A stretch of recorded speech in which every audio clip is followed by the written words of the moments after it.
ख्वाब देखो कोई ख्वाहिश तो करो, जीना आसान है कोशिश तो करो। नमस्कार साथियों, स्वागत करता हूं आज के लेक्चर में, जिसके अंतर्गत हम मौलिक अधिकार से संबंधित आए न्यायिक फैसलों की बात करने वाले हैं, जिन पे सीधे प्रश्न एमपीपीएससी प्रीलिम्स में बन सकता है।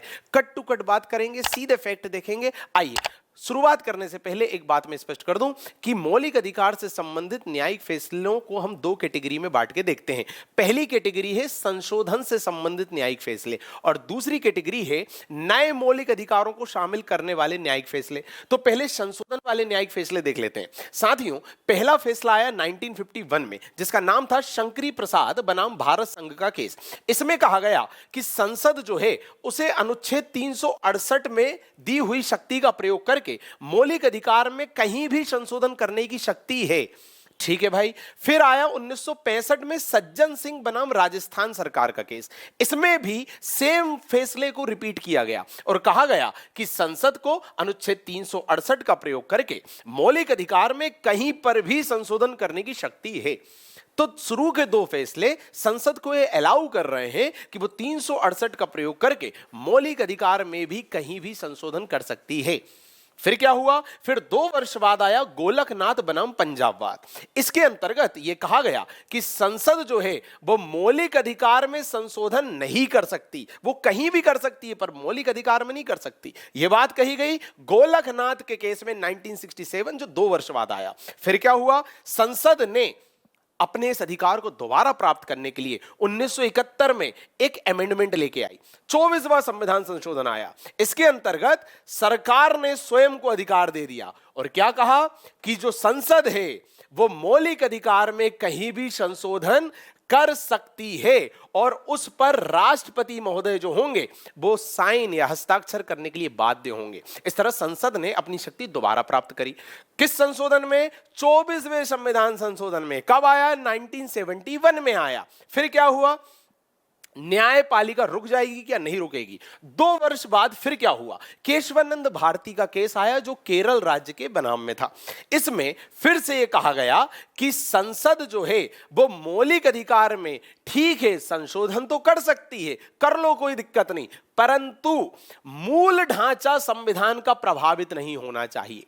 साथियों, प्रश्न आएगा कि मूल ढांचे की बात सबसे पहले किस केस में कही गई? तो केशवानंद वाले केस में सबसे पहले मूल ढांचा शब्द का प्रयोग किया गया। संसद को अलाउ कर दिया कि तुम मौलिक अधिकार में संशोधन कर लो पर मूल ढांचा प्रभावित नहीं होना चाहिए। फिर क्या हुआ?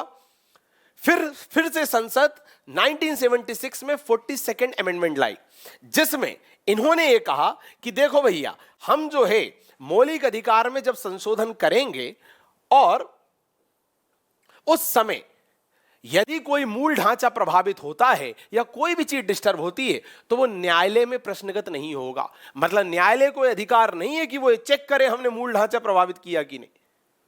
ठीक है भाई। फिर एक आखिरी केस आया 1980 का, जिसे मिनर्वा मिल बनाम भारत संघ का केस कहते हैं। इसमें जो न्यायपालिका थी उन्होंने जो 42nd अमेंडमेंट था इसको निरस्त किया और कहा कि संविधान जो है इसकी रक्षा की जिम्मेदारी न्यायपालिका की है और न्यायपालिका समय समय पर पुनर्वलोकन कर सकती है कि जो संसद ने संशोधन किए वो सही किए या नहीं किए। तो साथियों, इस वाली कैटेगरी पे से सीधे प्रश्न आएंगे कि कौन सा केस कब आया और उसमें क्या निर्णय लिया। शुरू के 2 केस में हमने क्या देखा कि निर्णय ये आया कि संसद संविधान में संशोधन करने के साथ मौलिक अधिकार में भी संशोधन कर सकती है। फिर एक केस में क्या आ गया गोलकनाथ में कि नहीं कर सकती। फिर संसद ने एक अमेंडमेंट के माध्यम से शक्ति दोबारा प्राप्त करी। फिर न्यायालय ने कहा कि ठीक है कर लो पर मूल ढांचे का ध्यान रखना। फिर संसद ने कहा कि भैया हम करेंगे भी पर मूल ढांचे पे आप कमेंट वाले करने वाले कोई नहीं होते। न्यायालय ने कहा फिर अगले केस में कि ऐसे कैसे नहीं होते, हम तो देखेंगे, हम ही जो हैं वो मौलिक अधिकारों के रक्षक हैं और हम देखेंगे कि तुमने सही संशोधन किया या नहीं।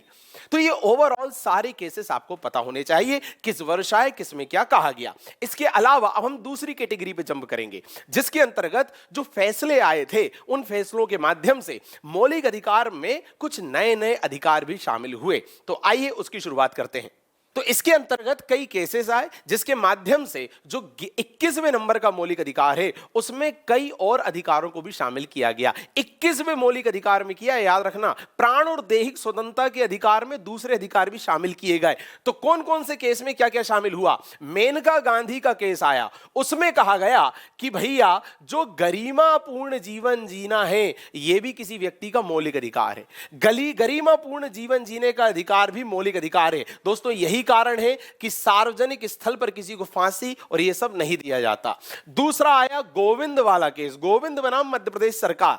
इसमें एकांतता मतलब प्राइवेसी को मौलिक अधिकार का दर्जा दिया गया और सबको आर्टिकल 21 में शामिल कर रहे हैं, ध्यान रखना। अगला केस आया People's Union for Civil Liberties बनाम भारत संघ का केस। इसके अंतर्गत फोन टेपिंग जो है कि कोई भी किसी की फोन टेपिंग नहीं करा सकता, क्योंकि फोन टेपिंग भी एक तरह की प्राइवेसी का उल्लंघन है, इसको शामिल किया गया। साथियों अगला आया महाराष्ट्र सरकार बनाम मधुरवाद। इसके अंतर्गत कहा गया कि कोई चरित्रहीन महिला है, चरित्रहीन मतलब जो वेश्यावृत्ति और इन सब कामों में जो संलिप्त रहती हैं, उन्हें भी एकांतता मतलब प्राइवेसी का अधिकार है। साथियों अगला आया लाल सिंह बनाम उत्तर प्रदेश वाद। इसमें यह कहा गया कि जो बालक बालिका है वयस्क, वो अपनी मर्जी से विवाह कर सकते हैं और अंतर जातीय विवाह को भी अलाउ किया गया। यह मौलिक अधिकार है, याद रखिएगा, वयस्क बालक बालिकाओं के लिए।